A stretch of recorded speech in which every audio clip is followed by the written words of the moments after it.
promotes three domains of knowledge by organising and transmitting pre-existing knowledge and by shaping skills and techniques that facilitate autonomous learning. Phoenix argues that the composition of historical knowledge is direct, that is, declarative, or the know what, and procedural, the know how, which is ultimately guided by individuals' beliefs about knowledge and knowing. Declarative knowledge includes conceptual definitions and other abstract knowledge, including automatised, implicit, and casual understandings.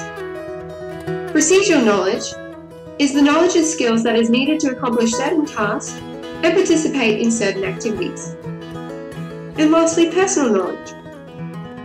This is the cognitive information gained through first-hand experience or observation, and is highly influenced by individuals' attitudes, values, and beliefs. These three domains drive the Epistemology of Australian History curriculum. In the Australian Curriculum Assessment and Reporting Authority, the Epistemology of the History syllabus is organised into two interrelated strands. The first strand is historical knowledge and understanding. The second strand is historical skills. These two interrelated strands are guided by 7 key concepts. The first concept includes evidence. This involves comprehending the nature of sources. Next, continuity and change. This involves the understanding and sequencing of events to make connections by means of organising concepts. Cause and effect. This involves an appreciation of the ways the legacy of the past has shaped intentions and unintended consequences. Significance.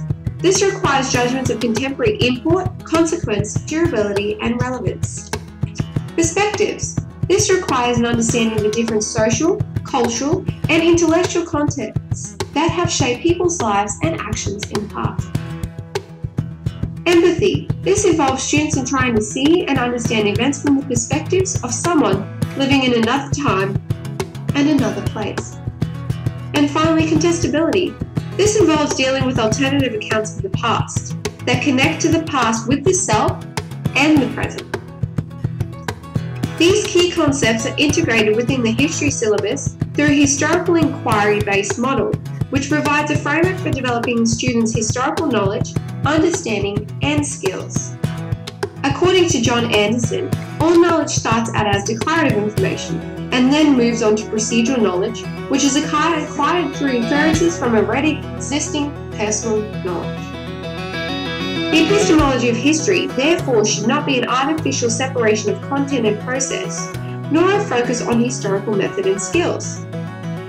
If we take, for example, timelines, students know what a timeline looks like, but in order for a student to interpret, understand, and create a timeline, they need to understand the concepts of continuity and change and cause and effect.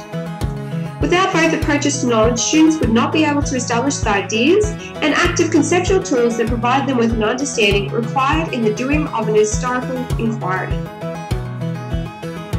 The Australian Curriculum History presents a set of procedural skills for the teaching and learning of history. This is driven by the historical inquiry-based model.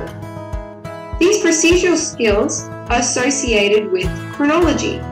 Chronology involves students utilising historical terms to describe time, periodization, and dating systems. The use of historical terms and concepts involves students using historical terms to describe time, concepts, and processes. Historical questions and research. This requires students in locating, analysing, and acknowledging sources in order for them to pose their own questions and avoid plagiarism. Interpretations. Students analyse, organise, and make sense of the historical information they find. This allows them to acknowledge the gaps in evidence, fill in these gaps with a reasoned explanation. Finally, explanation and communication. Students communicate and explain their findings. This involves more than a list of facts or sequence of events. Instead, it demonstrates their historical knowledge, the use of historical methods and skills, and the development of their personal historical understanding. If we delve further into the historical inquiry-based model, as we previously mentioned, one can observe that the Australian history curriculum promotes student-centred learning that enables students to pose and investigate with increasing initiative, self-direction, and expertise. Therefore, as an implication, individuals must possess personal knowledge about themselves as learners and about the skills they need to learn effectively. The goals of history education are broader and deeper than simply the knowledge of declarative or procedural. They include as well the cultivation of personal knowledge bases. This is evident in ACARA, as they state students' interest in and enjoyment of history is enhanced through a range of different approaches, such as the use of artefacts, museums, historical sites, hands-on activities, and archives. Hence, this is eliciting the importance of personal knowledge for students to effectively engage in meaningful learning experiences in the historical curriculum. As stated by Shaw, history is a story told by many storytellers that links the past to the present.